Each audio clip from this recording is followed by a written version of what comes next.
साल में एक बार आता है, आप सबका भी आता है, और वो एक ही बार आता है। समझ गए होंगे क्या आता है? जो कल मेरा भी था।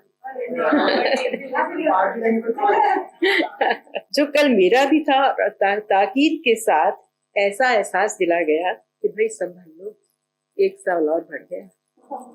इसका एहसास कल भी जितने भी मैसेजेस आए, जितने भी विशेष आए, मन ने बार बार वही ताकीद की कि भाई एक साल निकल गया, एक और साल निकल गया। मन ने भर भर कर सुनाया, एक साल निकल गया।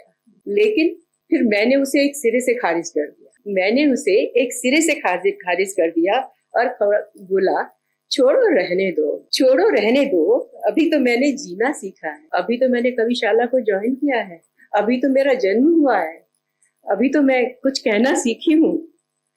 तो अभी तो मैंने जीना सीखा है, बुढ़ापा कहाँ, अभी तो मैंने नया जन्म लिया है। अभी तो मैंने अपने से लोग पाए हैं, अभी तो मैंने अपने से लोग पाए हैं जो लगते हैं अपने, नहीं पराए हैं।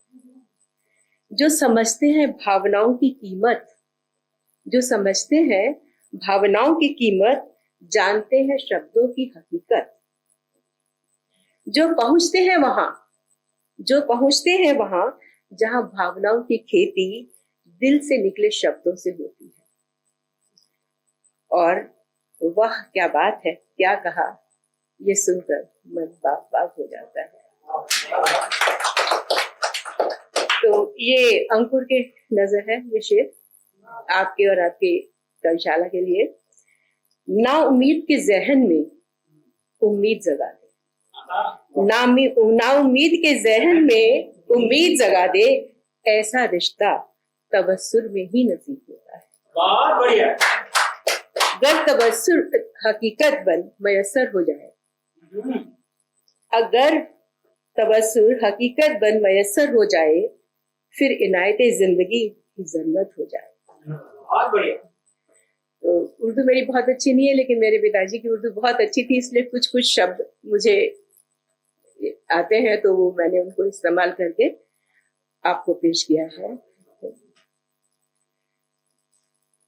तो अब बात आ जाती है कि बहुत कुछ सब लोग बोल रहे हैं, कोई पॉलिटिक्स पर, कोई कुछ पर। पिछली बार नारी पर बहुत बोला गया, पिछली बार बहुत कुछ ऐसा हुआ कि, तो मैंने सोचा कि मैं भी कुछ नारी के बारे में बोलना लिखूं। तो ये है कि नारी शक्ति तो आदिकाल से ही शक्ति का प्रतीक रही है, लेकिन कुछ सामाजिक और राजनीतिक कारणों की वजह से, या जो भी कहा जाए, तो बेचारी कमजोर पड़ती गई और उसे अबला का दर्जा दे दिया गया। शायद इसीलिए मैथिली शरण गुप्त ने लिखा कि अबला जीवन हाय तेरी यही कहानी, आंचल में है दूध और आंखों में पानी। लेकिन समय बदला और आज की नारी ने कहा, अच्छा मैं बताती हूँ, जैसे हो तैसा। ये हमारी स्पेसिमेन है सबके सामने। अब बोलो तुम कहाँ जाते हो। तो नारी ने अपनी जो नियति समझ ली थी, तो बस उसको बता मैंने। तो क्या कहा उसने, तो रोक सकते हो तो रोक लो, रोक सकते हो तो रोक लो, टोक सकते हो तो टोक लो। किसी के रोके ना रुकूंगी मैं, किसी के टोके ना टिकूंगी मैं। हिम्मत है तो आजमा लो मुझे, हिम्मत है तो आजमा लो मुझे, झुका कर रख दूंगी मैं भी तुझे। मैं ही दुर्गा हूं, मैं ही काली हूं, मैं ही मां सरस्वती भी हूं। मैं ही दुर्गा हूं, मैं ही काली हूं, मैं ही मां सरस्वती भी हूं। मां बनकर सिर पर हाथ भी रखती हूँ, मां बनकर सिर पर हाथ भी रखती हूँ, और मित्र बनकर बात भी करती हूँ। ज्ञान से अज्ञान को हरती हूँ। मैं ही संहारक हूँ, मैं ही संरक्षक हूँ, मैं ही संहारक हूँ, मैं ही संरक्षक हूँ। मैं ही मोम हूँ, मैं ही मोम हूँ, जलाती भी हूँ और पिघलती भी हूँ। मैं ही मोम हूँ, मैं ही आग हूँ, पिघलती भी हूँ और जलाती भी हूँ। कल कल बहता झरना भी हूँ, कल कल बहता झरना भी हूँ, और लहरों में उठता तूफान भी हूँ। ध्वंसकारी आंधी भी हूँ, और शीतल सुगंधित समीर भी हूँ। जीवन दायिनी भी हूँ और मृत्यु का विधान भी हूँ मैं। जीवन दायिनी भी हूँ और मृत्यु का विधान भी हूँ मैं। अपने कर्मों से पहचानो मुझे कौन हूं, नारी हूं।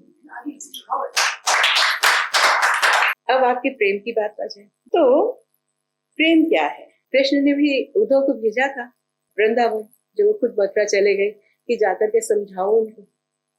तो उन्होंने जवाब दिया कि अपनो गरज जान पर गाठ्यो, अब तुम कत बौराने, उधो कहियो जाय श्याम सु प्रेम लेन देन बराबर ही। उन्होंने कहा कि अपना तो गरज निकल गई तो चले गए मथुरा, अब हमारे पास उधो पे भेज रहे हो ब्रह्म ज्ञान देने के लिए। तो भाई प्रेम में लेन देन बराबर का होता है। यहाँ कुछ नहीं है ऐसा कि भाई तुम वहां बैठो और हम यहाँ रहे, जितना हम प्रेम करते हैं हमें उतना ही चाहिए। तो प्रेम क्या है, प्यार क्या है, इसकी क्या परिभाषा है? तो प्रेम क्या है? क्या एक दूसरे की परवाह है, साझेदारी का व्यापार है, या फिर अपेक्षाओं का व्यापार है? क्या है ये? प्रेम दो आत्माओं का मिलन है, या विरह का तड़पता दर्द, या फिर सुख में बिताई आनंदमयी स्मृति, सुख में बिताई आनंदमयी स्मृति, या फिर बीते पलों की दुख भरी यादें। प्रेम अटूट विश्वास है या कभी न टूटने वाला बंधन? Trust never to be shattered और promises never to be broken. किसी का सानिध्य या पार्थक्य, पास होना, किसी के पास होना या किसी के बिना कुछ भी ना होना। कहीं वह वासना की तपती अगन तो नहीं, कहीं वह वासना की तपती अगन तो नहीं, या फिर बुझी हुई लौ की मौन चटकन, या फिर crackling sound of dying fire. क्या है ये? अब मैं क्या महसूस करती हूँ, क्या है ये? तो सिर्फ प्रश्न है। तो प्रेम आत्मा, मन और हृदय का अटूट अदृश्य बंधन है। उन्मादित उल्लास ही इसका मूल्य मंत्र। Acceleration is the essence of love. ये ना उदासी है, ना विरह है, न कुछ बांटना है, न कुछ अपेक्षा है।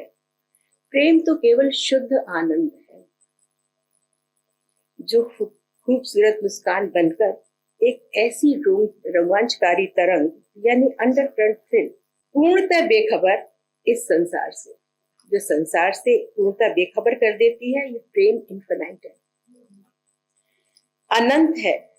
वह इंसान को ऐसे लोक में ले जाती है जहां देह स्पर्श से परे निस्वार्थ अनुभूति है, selfless feeling beyond physical touch. अनंत अमृत रस का अनजाना रहस्य है। ये एक ऐसा रहस्य है, मिस्ट्री है ये, जिसे हम कहते हैं कि selfless feeling beyond physical touch, अनंत अमृत रस का अनजाना रहस्य, दिमाग के दायरे से परे। दिमाग सोच के नहीं कर सकते आप इसे। दिमाग के दायरे से परे निर्मल आनंद, प्योर हैप्पीनेस। विचार नहीं, ये निस्वार्थ एहसास है। यह सिर्फ दिल समझता है, समझाया नहीं जा सकता। यह प्रेम है।